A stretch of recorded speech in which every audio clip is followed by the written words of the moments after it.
हुआ है बच्चा तुम्हारा एवोगाड्रो नंबर का। ओके, एवोगाड्रो नंबर बेसिकली तुम लोग ये पहले से पढ़ चुका है, तो अभी बेसिकली बात करते हैं उसका कि देखा गया क्या कि जान रहा है कि जो पोस्टुलेट में बात किए थे कि काइनेटिक थ्योरी ऑफ गैसेस वाला पोस्टुलेट में कि जो गैस का मॉलिक्यूल्स होता है, जान रहा है कि साइज जो होता है एटॉमिक साइज वो 10⁻⁻10 मीटर के लगभग आसपास होता है बच्चा, होता है कि नहीं होता है। तो मॉलिक्यूल्स जो होते हैं उनका साइज बहुत छोटा होता है, या फिर एटम्स बोल लो, एटम्स के बाद मॉलिक्यूल्स बोल रहे हैं, ठीक है। तो वो सब बहुत ज्यादा नंबर में होता है, नंबर जान ही रहा है तुम्हारा कि बहुत ज्यादा होता है बच्चा, ठीक है। तो अगर बहुत ज्यादा नंबर है तो उसका हम लोग को मास कैसे निकालें, मास निकाल सकते हैं, तो निकालने में हमको प्रॉब्लम हो रहा था, ठीक है। तो जो अमेडियो एवोगाड्रो थे, इटालियन फिजिसिस्ट है, ठीक है, इन्होंने सजेस्ट किया एवोगाड्रो नंबर का कॉन्सेप्ट, ठीक है। उनके सम्मान में लिखा जाता है एवोगाड्रो नंबर। बात समझ में आ रहा है कि नहीं, इतना बात समझ में आ रहा है। तो बेसिकली वो बताए तुम्हारा क्या कि बैंक में तुम लोग जान रहा है कि क्या होता है कि बैंक में बहुत सारा सिक्का रहता है, तो सिक्का को गिनते नहीं रहता है, ठीक है, गिनता नहीं है, काउंट नहीं करता है। बेसिकली क्या करता है, उसको तौल देता है बच्चा। 100 सिक्का मान लो 1 किलो का है, तो 200 सिक्का कितना किलो का होगा, 2 किलो का होगा बच्चा। 300 सिक्का लेंगे तो 3 किलो का होगा। तो बेसिकली यहां पर नंबर ऑफ पार्टिकल्स या नंबर ऑफ सिक्का को तुम्हारा वेट से इसको कैलकुलेट कर दिया। बात समझ में आ रहा है, लिंक कर दिया, यानी मास से लिंक हो गया नंबर को। बात समझ में आ रहा है कि नहीं। तो उसी तरह यहां पर हम लोग को अगर तुम्हारा क्या है कि हमको बताना है तुम्हारा बहुत ज्यादा नंबर होता है, तुम्हारा कितना नंबर होता है तुम्हारा गैस का, तुम्हारा मान लो कोई भी मेटल बोल रहे हैं, कोई भी एलिमेंट ले रहे हैं, तो उसका कितना पार्टिकल्स होगा, कितना गैस, मान लो हाइड्रोजन ले रहे हैं तो उसका कितना क्या होगा, कितना नंबर होगा, तो वो सब को बताने के लिए मास से लिंक किया गया है, ठीक है। बात समझ में आ रहा है ना। तो एवोगाड्रो नंबर उसी कॉन्सेप्ट का नाम है। सपोज कर लो कि एक डजन में हम लोग जानते हैं कितना 12 केला आता है बच्चा, आता है कि नहीं आता है। तो एक डजन जो हो गया वो बता रहा है तुम्हारा, तो उसी तरह एक मोल जो होता है वो बताता है कि कितना नंबर रहेगा पार्टिकल्स का। बात समझ में आ रहा है कि नहीं आ रहा, इतना बात समझ में आ रहा है। तो एवोगाड्रो नंबर बेसिकली तुम्हारा यहां पर देख लो, एवोगाड्रो नंबर में पहले 1 मोल समझ लो कि 1 मोल क्या है। 1 मोल बेसिकली बताता है तुम्हारा कि जैसे एक डजन होता था कि 12 केला होता था, उसी तरह 1 मोल बताएगा कि कितना एटम या कितना मॉलिक्यूल या कितना आयंस रहेगा, ठीक है। एक तुम्हारा एलिमेंट का आइटम जो भी होगा, ठीक है। बात समझ में आ रहा है कि मैटर का आइटम। तो 1 mole is defined as the amount of substance which contains the same number of molecules as there molecules in 12 gram of carbon isotope. अब ये कार्बन आइसोटोप लिया गया तुम्हारा 12 ग्राम, इसका 12 ग्राम अगर लिया जाएगा तो ध्यान से सुनो, इसका 12 ग्राम जब लिया गया तो देखा गया क्या कि इसमें तुम्हारा क्या है कि 6.022 इंटू 10⁻23 एटम्स, ठीक है, ऑफ कार्बन 12 आइसोटोप का तुम्हारा था। यानी इसका 12 ग्राम जब लिया गया, gram atomic mass 12 gram carbon लिया गया, तो उसमें देखा गया कि इतना एटम्स था तुम्हारा कार्बन 12 आइसोटोप का। बात समझ में आ रहा है कि नहीं आ रहा, बुझलिस। इसीलिए ये रेफरेंस के तौर पर तुम्हारा लिया जाता है, ठीक है। बात समझ में आ रहा है कि नहीं। एएमयू वगैरह तुम लोग एटॉमिक मास यूनिट वगैरह पढ़ा होगा, बात समझ में आ रहा है कि नहीं बेसिकली, ठीक है। तो वो सब तुम्हारा इसी से तुम्हारा इजाद हुआ है, तो उतना हमको डिटेल में अभी जाना नहीं है, ठीक है। इसका बात करेंगे नेक्स्ट क्लास में हम लोग, ठीक है, फिजिक्स में आएगा। केमिस्ट्री में भी तुम लोग पढ़ा होगा ये चीज बच्चा, ठीक है। बात समझ में आ रहा है कि नहीं आ रहा। तो 1 मोल बेसिकली तुम्हारा कुछ नहीं होता है, 1 मोल को ही एवोगाड्रो नंबर बोला जाता है तुम्हारा। इसी को ये जो 1 मोल है ये तुम्हारा क्या है, किसी भी गैस का तुम्हारा Na होगा, और ये तुम्हारा क्या होगा, Na से हम लोग एवोगाड्रो नंबर दिखा रहे हैं, ये 6.022 इंटू 10⁻23 मॉलिक्यूल्स पर मोल। एक मोल का तुम्हारा कितना मॉलिक्यूल होगा, एक मोल में इतना मॉलिक्यूल होगा। बात समझ में आ रहा है कि नहीं आ रहा। बेसिकली तुम्हारा समझ में आ रहा है, ये मॉलिक्यूल्स का बात किया। अगर मॉलिक्यूल है तो मॉलिक्यूल्स का बात करेंगे, अगर एटम है तो एटम्स का बात करेंगे, अगर आयंस है तो आयंस का बात करेंगे। बात समझ में आ रहा है कि नहीं आ रहा, सब जगह ये लागू होता है। ओके, बुझलिस कि ना बुझलिस। अच्छा, ये वाला रिलेशन तुम्हारा बहुत जरूरी है, ये रिलेशन तुम लोग पढ़ा होगा, ठीक है। बात समझ में आ रहा है कि नहीं। ये रिलेशन देख लो, इधर हम समझा देते हैं, ठीक है, ये रिलेशन समझा देते हैं। देखो पहला रिलेशन है बच्चा तुम्हारा, क्या रिलेशन है, मोल टू मास रिलेशन, ठीक है।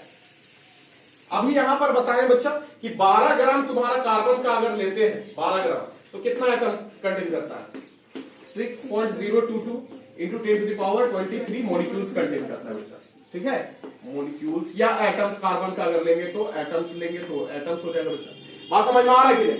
अब हम जानना चाहते हैं तुम्हारा, यहां पर देख लो, नंबर ऑफ मोल्स निकालना चाहते हैं, ठीक है। नंबर ऑफ मोल्स अगर हमको निकालना, मोलर मास समझता क्या तुम लोग, मोलर मास क्या होता है, मोलर मास, मास ऑफ 1 मोल क्या कहलाता है, मोलर मास कहलाता है बच्चा। ठीक है, बात समझ में आ रहा है कि नहीं? बोलो, अरे बोलो। मोल ऑफ तुम्हारा सॉरी 1 मोल का जो मास होगा उसी को हम लोग क्या बोलते हैं? मोलर मास बोलते हैं बच्चा। ठीक है, तो अगर मान लो हम 2 मोल का मास निकालना हो हमको, ठीक है, 2 मोल का अगर मास निकालना हो तो यहां पर देखो 2 मोल करेंगे, 2 मोल, तो यहां पर होगा तुम्हारा मोलर मास। एक मोलर मास लिख सकते हैं कि नहीं? 1 मोल का मास लिख सकते हैं, बोलो। मोलर मास, ठीक, लिख सकते हैं। अगर 2 मोल का मास निकालेंगे तो 2 into molar mass, molar mass 1 मोल का होता है, तो 2 गुना मोलर मास कर देंगे तो तुम्हारा 2 मोल का निकल जाएगा। अगर 3 मोल का निकालेंगे तो 3 इंटू मोलर मास लिखेंगे कि नहीं लिखेंगे? बताओ, समझ में आ रहा है कि नहीं? ठीक, 4 मोल का निकालेंगे तो 4 इंटू मोलर मास हो जाएगा कि नहीं होगा? समझ में आ रहा है इतना बात? अगर n मोल का निकालेंगे तो n इंटू मोलर मास होगा कि नहीं होगा? ठीक है, यानी कहने का मेरा मतलब है कि अगर मान लो कि हमको निकालना है गैस का कितना मास है, तो उसमें नंबर ऑफ मोल्स हमको मालूम होना चाहिए और मोलर मास मालूम होना चाहिए। मास ऑफ 1 मोल मालूम होना चाहिए। मास ऑफ 1 मोल कितना हो जाएगा? इतना ही तो होगा। अगर कार्बन ले रहे तो इतना ही तो 12 ग्राम होगा मोलर मास। बात समझ में आ रहा है कि नहीं आ रहा? इसका मोलर मास 12 ग्राम होगा। बात समझ में आ रहा है कि नहीं आ रहा? अब देखो ध्यान से सुनो कि अगर मान लो हमको किसी गैस का हमको तुम्हारा उसका मास निकालना है, कितना मास है बच्चा, तो उसमें हमको मालूम होना चाहिए क्या? नंबर ऑफ मोल्स कितना है उसका, ठीक है, और मोलर मास बेसिकली हम लोग जानते हैं बच्चा, ठीक है, जो भी लेंगे हम लोग। बात समझ में आ रहा है कि नहीं आ रहा? ग्राम एटॉमिक मास या ग्राम मोलिकुलर मास उसका निकाल देना है, या तुम्हारा ग्राम सॉरी फॉर्मूला मास निकाल देना है। ये सब पढ़ी होगी शायद केमिस्ट्री में। बात समझ में आ रहा है? समझ में आ रहा है कि नहीं? यहाँ पर देखो, यहां से ये वाला नंबर ऑफ मोल्स इनटू इधर कर देंगे तो तुम्हारा मास ऑफ द सब्सटेंस निकलेगा कि नहीं निकलेगा? निकलेगा। ये number of moles n into n कर देंगे ये मोलर मास को, ठीक है। मोलर मास 1 मोल का मास है तो n मोल का निकल जाएगा कि नहीं? तो तुम्हारा कोई भी गैस तुम्हारा क्या करेगा? एक ही मोल तो कंटेन नहीं करेगा, बहुत सारा मोल्स हो सकता है बच्चा। बात समझ में आ रहा है? तो हम लोग को मालूम होना चाहिए क्या? नंबर ऑफ मोल्स मालूम होना चाहिए और मोलर मास मालूम होना चाहिए। मोलर मास तुम लोग जान ही रहा है, क्या करना है, उसका जो तुम्हारा ग्राम एटॉमिक मास है उसको इक्वेट कर देना। बात समझ में आ रहा है कि नहीं आ रहा? जैसे तुम्हारा अगर सोडियम लेंगे, सोडियम का तुम्हारा कितना होता है? 11 टाइस होता है बच्चा, तो इसका 23 ग्राम जो होगा ग्राम एटॉमिक मास कर देना है, और ये तुम्हारा क्या हो जाएगा? इसमें कितना एटम कंटेन करेगा? यानी तुम्हारा कह रहा है 6.022 इंटू 10⁻23 एटम्स जो होगा, इसका मास कितना होगा? 23 ग्राम होगा। यही तो मोलर मास है इसका। बात समझ में आ रहा है कि नहीं आ रहा? बुझलिस कि ना बुझलिस? तो मोलर मास हम लोग बेसिकली जान रहे हैं, खाली हमको नंबर ऑफ मोल्स मालूम होना चाहिए। तो मास ऑफ द तुम्हारा जो भी हम लोग कंसीडर करेंगे, मास ऑफ द मैटर या गैस होगा तो तुम्हारा गैस का हम लोग मास निकाल सकते हैं। बात समझ में आया कि नहीं आया? बुझलिस? इतना बात समझ में आ रहा है? तो यहां से अगर हम लोग निकाले मास ऑफ गिवन सब्सटेंस निकलेगा कि नहीं निकलेगा? बोलो, मास ऑफ गिवन सब्सटेंस निकलेगा। यस सर, ठीक है। तो यहां से हम लोग n इज इक्वल टू निकालेंगे तो क्या होगा? Mass of given substance, mass of given substance upon molar mass होगा कि नहीं होगा? बताओ, निकलेगा कि नहीं निकलेगा? तो वही चीज यहां पर लिखे, ठीक है। बुझलिस कि ना बुझलिस? ठीक, वही चीज यहां पर लिखे। कोई दिक्कत है? बताओ, समझ में आ रहा है कि नहीं आ रहा? बुझलिस? ठीक। अच्छा, यहां देख लो नेक्स्ट वाला रिलेशन क्लियर कर देते हैं। नेक्स्ट वाला रिलेशन तुम्हारा उसी तरह निकालना है। तो देखो यहां पर क्या है, यहां पर basically mole to particle relation है, यानी तुम्हारा number of moles is equal to यहां पर दिया है number of particles upon Avogadro number, ठीक है। अब सपोज करो तुम्हारा 1 मोल में कितना होता है? कितना पार्टिकल होता है? 1 मोल कंटेन्स कितना पार्टिकल? बताओ। 6.022 23 एटम्स, या जो भी लेना है पार्टिकल्स लेना है तो पार्टिकल हो जाएगा बच्चा। बात समझ में आ रहा है कि नहीं आ रहा? अगर 2 मोल का निकालेंगे तो 2 से ये गुना करेंगे, 3 मोल का निकालेंगे तो 3 से गुना करेंगे, n मोल अगर निकालना हो, n मोल का निकालेंगे तो ये n इंटू इतना हो जाएगा, Na हो जाएगा कि नहीं होगा? बताओ। तो ये क्या देगा? नंबर ऑफ पार्टिकल्स देगा कि नहीं देगा? बताओ, देगा। नंबर ऑफ पार्टिकल्स देगा कि नहीं? n इंटू n मोल में निकालेंगे तो n 1 मोल का इतना था तो n मोल का कितना हो जाएगा? n इंटू Na हो जाएगा बच्चा। यहां से नंबर ऑफ मोल्स अगर निकालेंगे तो number of particles upon Na होगा कि नहीं होगा? होगा। ये तुम्हारा गुना में है, ये वाला इधर जाके भाग में हो जाएगा बच्चा। होगा कि नहीं होगा? बता, होगा? बोलो। Yes sir. और ये एवोगाड्रो नंबर होगा, एवोगाड्रो नंबर, Na जो बोल रहे हैं एवोगाड्रो नंबर, इसको नंबर ऑफ पार्टिकल्स को n मान लिए और इसको Na मान लिए। यही रिलेशन है कि नहीं है? बताओ, यही रिलेशन है ना, कोई दूसरा रिलेशन थोड़ी है। समझ में आ रहा है क्या?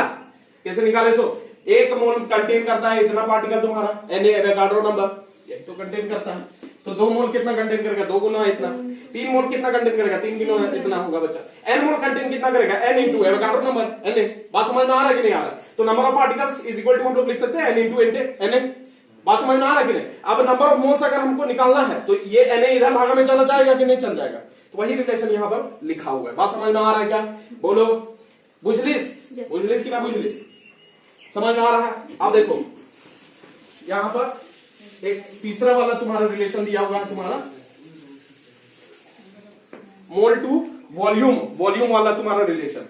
कोई भी गैस नहीं है बच्चा तो उसका कुछ वॉल्यूम होगा, तो मोल टू वॉल्यूम रिलेशन ये वाला दिया हुआ है। बात समझ में आ रहा है कि नहीं? तो यहां पर देखो number of moles is equal to कितना दिया हुआ है, volume of gas V upon molar volume. अब मोलर वॉल्यूम क्या होता है कि एक मोल का तुम्हारा वॉल्यूम कितना होगा गैस का, ठीक है? तो वो बेसिकली तुम्हारा यहां पर दिया हुआ है STP में, यानी स्टैंडर्ड टेम्परेचर एंड प्रेशर पर तुम्हारा क्या होगा कि यहां पर देखो मोलर वॉल्यूम जो होता है वो 22.4 लीटर होता है। कितना होता है, 22.4 लीटर पर मोल होता है बच्चा। बात समझ में आ रहा है कि नहीं आ रहा?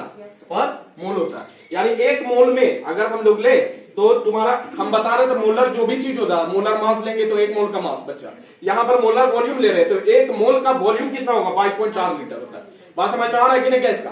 बुझलिस कि ना बुझलिस? अब यहां पर देखो इसका रिलेशन कैसे डिराइव किया गया।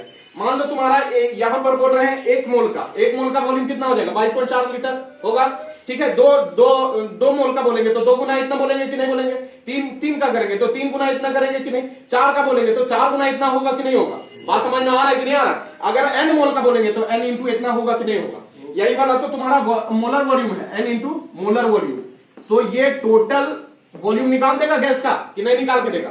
अरे टोटल वॉल्यूम तुम्हारा गैस का हम लोग तो जान नहीं रहे, तो उसमें हमको जानना क्या है, नंबर ऑफ मोल्स जानना है और मोलर वॉल्यूम जानना है। मोलर वॉल्यूम मालूम ही है, ठीक है? स्टैंडर्ड टेम्परेचर प्रेशर पर अगर दिया हुआ है तो मोलर वॉल्यूम इतना ही होगा, और खाली हमको जानना है number of moles. Number of moles मालूम चल जाएगा तो हमको कितना वॉल्यूम है गैस का वो पता चल जाएगा बच्चा। बात समझ में आ रहा है? यहां से क्रॉस मल्टीप्लाई करो यही चीज निकाल के देगा बच्चा। बात समझ में आ रहा है कि नहीं? यही वाला तो तुम्हारा वॉल्यूम ऑफ द गैस होगा। समझ में आ रहा है? बोलो बुझलिस कि ना बुझलिस? समझ में आ रहा है इतना बात? बोलो कोई दिक्कत है नहीं ना?